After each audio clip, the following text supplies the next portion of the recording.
kecewa ketika Bapak Anies dikriminalisasi oleh KPK, dikriminalisasi oleh pejabat-pejabat yang berkepentingan. Di sini merasa kami ojol tidak merasakan sila kelima keadilan sosial bagi seluruh rakyat Indonesia, karena ojol adalah rakyat Indonesia.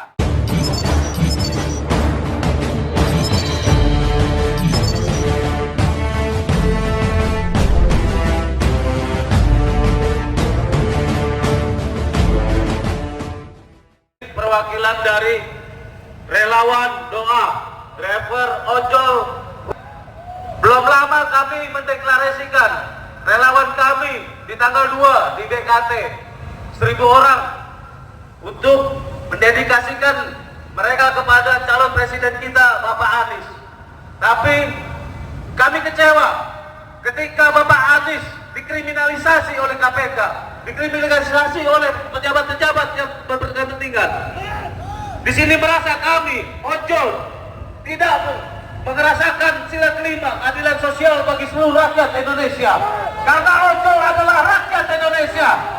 Kami hadir adalah perwakilan dari ojol-ojol di Indonesia, ingin menyatakan kalau Abang Anies salah silakan dihukum, tapi kalau Anies tidak salah bebaskan dia. Dia butuh perubahan, ojol butuh perubahan. Maka kami hadir di sini untuk perubahan Indonesia lebih baik.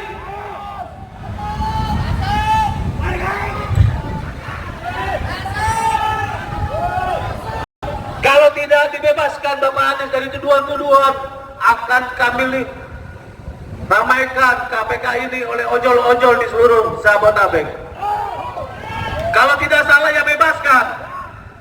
Bebaskan dari tuduhan, jangan dicari bukti-bukti yang tidak masuk akal. Kami ojol tidak mengerti, tapi kami butuh perubahan. 2 dekade ini ojol tidak ada nasibnya. Di jalan banyak teman-teman yang kecelakaan. Makanya kami ojol sangat butuh perubahan untuk Indonesia yang lebih baik.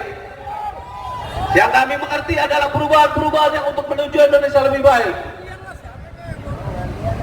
Tidak banyak yang bisa saya sampaikan, tapi saya menunjukkan bahwa kami ojol peduli akan perubahan untuk Indonesia lebih baik. Sekian, wabillahi taufiq wal hidayah. Wassalamualaikum warahmatullahi wabarakatuh. Kita menyambangi gedung Komisi Pemberantasan Korupsi untuk kemudian bagaimana kita mau melihat integritas dari Komisi Pemberantasan Korupsi.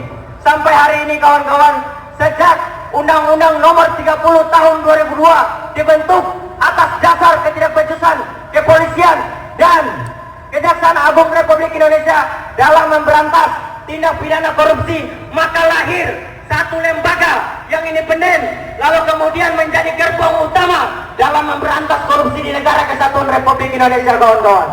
Saya ingin menyampaikan kepada Komisi Pemberantasan Korupsi, banyak hadirnya kita di sini, bergelombang protes yang hadir di depan gedung Kejaksaan Agung, gedung Komisi Pemberantasan Korupsi, untuk kemudian bagaimana kita melihat bahwa hukum di Indonesia dapat ditegakkan seadil-adilnya. Kawan-kawanku sekalian, saya sekali lagi ingin mengatakan bahwasanya apabila kemudian Komisi Pemberantasan Korupsi itu belum mampu menjawab aspirasi yang kita bawa hari ini, maka dapat kita katakan, dapat kita duga bahwasanya lembaga yang kita agung-agungkan itu telah diintervensi oleh politik menuju pemilu 2024, kawan-kawan. Bagaimana kemudian ada dikotomi atau perbedaan hak di mana masyarakat sebelumnya telah mengadukan bahwasanya telah terjadi tindak pidana korupsi, yaitu dugaan gratifikasi sebesar 92 miliar yang dilakukan oleh keluarga Jokowi. Namun sampai hari ini kawan-kawan, rakyat Indonesia tidak diberi kejelasan atas aduan yang sebelumnya dilaporkan kepada Komisi Pemberantasan Korupsi, kawan-kawan. Ini adalah satu problematika yang paling dasar di negara kesatuan, apalagi di dalam negara hukum, di mana di dalam negara hukum ada 4 elemen penting prinsip yang harus kita pegang, di mana salah satunya ada kepastian.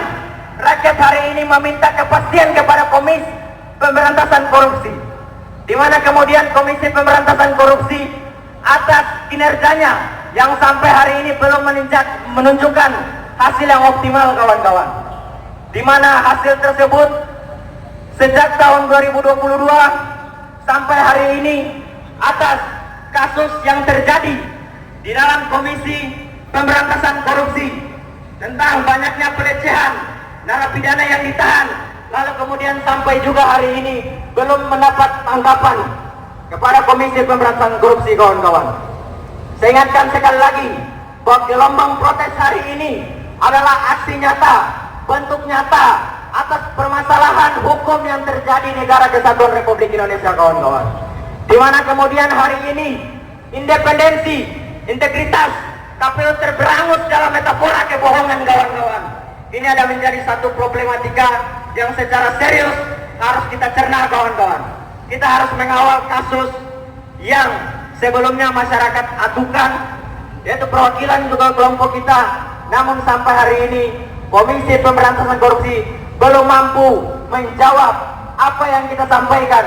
Artinya, kawan-kawan, bisa kita duga hari ini bahwa lembaga yang independen, Komisi Pemberantasan Korupsi, itu sudah kong kali kong dengan berbagai elemen elit kelompok politik yang ada di negara Kesatuan Republik Indonesia. Saya ingatkan sekali lagi, kawan-kawan, bahwasanya asas Komisi Pemberantasan Korupsi ada yang namanya asas proporsionalitas, kawan-kawan, di mana hal tersebut yang menjadi dasar berjalannya lembaga yang independen, lembaga yang kita percaya sebagai gerbong utama dalam menjawab permasalahan hukum yang terjadi di negara Kesatuan Republik Indonesia, kawan-kawan. Saya ingatkan bahwasanya tindak pidana korupsi merupakan kejahatan luar biasa, kejahatan extraordinary crime yang dimana merugikan banyak pihak, bukan hanya kelompok masyarakat, kawan-kawan. Bagaimana kemudian kalau kita membaca efek daripada tindak pidana korupsi itu menyerempet kepada seluruh elemen masyarakat, kawan-kawan. Salah satunya kira-kira dari banyaknya korupsi yang terjadi di negara Kesatuan Republik Indonesia, berapa banyak anak bangsa yang direkrut haknya untuk menjadi pemimpin di Republik ini tapi tak mampu, kawan-kawan. Akibat apa, kawan-kawan? Maraknya tindak pidana korupsi yang terjadi di negara Kesatuan Republik Indonesia. Tentu ini sangat mengganggu stabilitas daripada cita-cita kita menuju Indonesia Emas 2045. Namun kemudian atas problem yang belum selesai sampai hari ini, kawan-kawan, saya jadi takut akan cita-cita itu, kawan-kawan.